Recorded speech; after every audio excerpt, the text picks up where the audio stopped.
வாழ்க வையகம், வாழ்க வையகம், வாழ்க வளமுடன். அருள் பேராற்றல் கருணையினால் உடல் நலம், நீலாயுள், நிறை செல்வம், உயர்ப்புகள், மெய்ஞானம் பெற்று அனைவரும் ஓங்கி வாழ வேண்டும். ஏன்னா நான் உங்களுக்கு சொல்கிறேன், இந்த ஒரு போன மோட்டிவேஷன்லேருந்து மகரிஷி ஐயாவினுடைய சிந்தனையை பற்றி சொல்லணுன்ட்டு நான் நினச்சி இதை ஒன்று சொல்கிறேன். மோட்டிவேஷன் சும்மா ஒவ்வொன்றுக்கும் ஒவ்வொரு கதையாக சொல்லிகிட்டு இருக்கிறப்ப சிந்தனை, அதாவது நம்ம சிந்தனைன்று ஒன்று யோசித்தாதான் இதுக்கு என்ன தீர்வு செய்யணும்னு நம்ம யோசித்தாதான் நமக்கு எல்லாமே ஒரு நல்லதாக கிடைக்கும். அதனால தான் யோசிச்சுட்டு ஒரு உருப்படியாக செய்யலாம். மகரிஷி ஐயா எனக்கு ஆலியார் போயிட்டு இதெல்லாம் கிடைச்சதுக்கப்புறம் என்னுடைய கவலைகள்லாம் கொஞ்சம் கொஞ்சமாக மறந்துச்சு, ஞான மார்க்கம் கொஞ்சம் வந்துச்சு. அதனால தான் உங்களுக்கு சொல்கிறேன். நீங்கள் இதை ஒரு 5 அல்லது 6 நிமிடம் கேளுங்கள். இன்றைக்கி என்ன மோட்டிவேஷன் பார்த்தோன்னா, போன தடவை சிந்தனை திறன் பார்த்தோம். இப்போ என்னென்னா, கவலை இல்லாமல் இருப்பது எப்படி? என்னென்னா, திறமையின்மை, அச்சம் இரண்டும் கவலைகளை பெருக்கும் மனநிலையாகும். என்னென்னு பார்த்தோன்னா, மனசில் விழிப்பு நிலை, பிறழ்ந்த மயக்க நிலையும், இயற்கையின் ஒழுங்கமைப்பை அறியாமையும், எளிதில் தீர்வு காணத்தக்க கூர்மை அறிவை வளர்க்கும் சிந்தனை பயிற்சியின்மையும் திறமையின்மை ஆகும். தவறான செயல்களின் விளைவை கண்டோ அல்லது தனது வாழ்வின் போக்கில் ஊறு விளைவிக்கும் என்று கற்பனை செய்து கொண்டோ துணிவிழந்து வருந்துதல் அச்சமாகும் அப்படின்றது சொல்கிறார். யார்? மகரிஷி ஐயா. கவலையால் உள்ள நலன்கள் கெடுகிறது. வாழ்வே துன்பமாகும், தோல்வியாகவும் அமைந்து விடுகிறது. இதனை தான் மனிதன் மனுஷனை ஒழித்தே ஆக வேண்டும் சொல்கிறாங்க. அதனால தான் மகரிஷி ஐயா மற்றது எல்லாமே ஒன்று நான் சொல்கிறேன். அவர் கொடுத்த 6 குணங்களும் நான் சொல்கிறேன். கவலையை ஒழிக்க வேண்டுமெனில் இயற்கையின் ஒழுங்கமைப்பை அறிய வேண்டும், சிந்திக்கும் திறனை பெருக்கிக் கொள்ள வேண்டும், தன்னம்பிக்கை வேண்டும், முயற்சி வேண்டும், துணிவு வேண்டும். என்னன்னு சொல்கிறாரு ஐயா. அதாவது என்னென்னா, எப்போதும் நம்ம இயற்கை விதிகளை உணர்ந்து கொண்டுட்டு, சமுதாய ஒழுங்கை புரிஞ்சு கொண்டுட்டு, வீட்டில் என்னென்னலாம் நம்ம கடமையை செய்யணுன்றதை புரிஞ்சுக்கிட்டு, எல்லாத்தையும் மதித்து வாழ்ந்துக்கிட்டு இருந்தோம்னா, ஏதோ நல்ல ஒரு சிந்தனையோடு வாழ்ந்தோம்னா, நமக்கு கவலைகள் வந்தால் கூட அது சட்டுன்னு போயிடும். அதெல்லாம் நாங்கள் கண்ட உண்மை. அதாவது தோற்றுவித்து கொள்ளாத தகைமை கிடைக்கிறது. எதுக்குமே நம்ம தோல்வின்றதே வராது.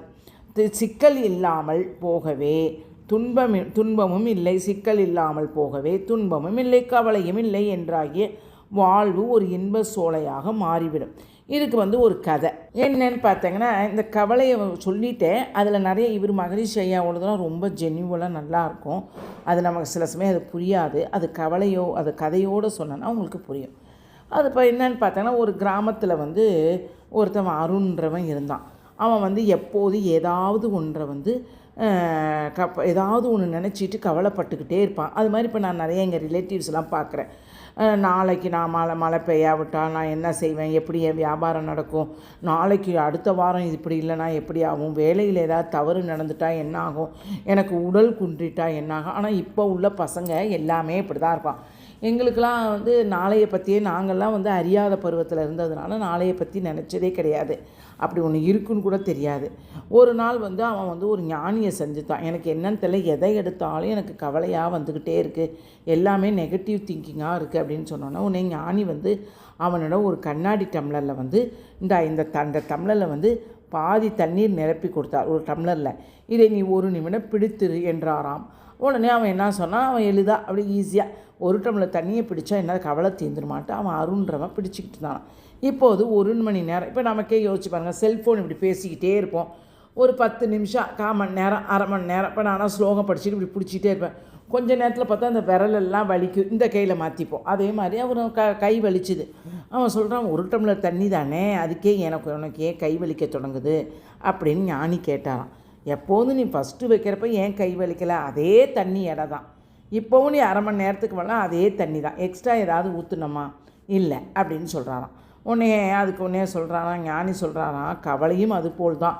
ஒரு பிரச்சனையை தீர்க்கும் அளவுக்கு சிந்திப்பது நல்லது. ஆனால் அதையே மனதில் பிடித்து கொண்டு இருந்தால் அந்த கவலையே நம்மை சோர்வடைய செய்யும். கவலையை சுமப்பதை விட தீர்வை நோக்கி செயல்பட வேண்டும். இதுதான் நான் என் பசங்களுக்கெல்லாம் சொல்லுவேம்மா. அதான் சொல்லும்போது அதுங்களுக்கு சொல்லும், நாளைக்கு ஏம்மா இந்த வலி இப்படி இருக்கே, இன்னும் எதிர்காலத்தில் எப்படி இருக்கும் அப்படின்னு கேட்பாங்க. அதெல்லாம் ஏண்டா இன்றைக்கி வலியை பாரு, ஒரு வலியால் தான் தீர்க்க முடியும். இன்றைக்கி வயிற்று வலி வரும், இந்த நாளைக்கு முதுகு வலி வரும், நாளான்னைக்கு கால் வலி வரும், ஏதோ ஒன்று வந்துக்கிட்டே இருக்கும். உடலும் மனமும் இருந்தால் ஏதோ ஒன்று நம்மை பற்றி கொண்டும் சுற்றி கொண்டும் தான் இருக்கும். அதை பற்றி நாம் கவலையே படக்கூடாது. இதற்குத்தான் நாம் இப்போது என்ன செய்ய முடியும்? செய்ய முடியாவிட்டால் இதை ஏன் மனதில் சுமக்க வேண்டும் அப்படின்னு சொல்கிறாரு. உடனே அதன் பிறகு அவன் மன அமைதியுடன் வாழத் தொடங்கினான். இதுக்கு என்ன நீதின்னு பார்த்தோங்கன்னா, மாறல், கவலை பிரச்சனையை தீர்க்காது. தெளிவான சிந்தனையும் சரியான செயலும் மட்டுமே தீர்வை கொடுக்கும் என்கிறார் மகரிஷி ஐயா. அதுதான் அதனால தான் அவர் கவலையை ஒழிக்க முடியாது. அதற்கான தீர்வையெல்லாம் கண்டுபிடிச்சி நம்ம எப்படி ஒழிக்கலாம். இப்போ எனக்கெல்லாம் நமக்கு எல்லாருமே லேடிஸுன்னு இருந்தாவே இந்த பாசம் பட்டுதெல்லாம் அவங்க உறவு ஆகட்டும், நம்ம உறவாகட்டும், பிள்ளைகளாகட்டும், கணவராகட்டும், எல்லாருமேலேயும் அன்பு வச்சுருவோம். அது சில சமயம் அப்படியே விலகி போக போக போக நம்மளுடைய பிரச்சனை நமக்கு அப்படியே பாரமாக இருக்கும். இவ்வளோ தான் இவங்களான்னு அப்பப்போ இறக்கி நம்ம வச்சிட்டோம்னா அது சுமூகமாக முடிஞ்சிடும். பிடித்திருந்தால் லைக் பண்ணவும், ஷேர் பண்ணவும். வாழ்க வளமுடன். ஹரே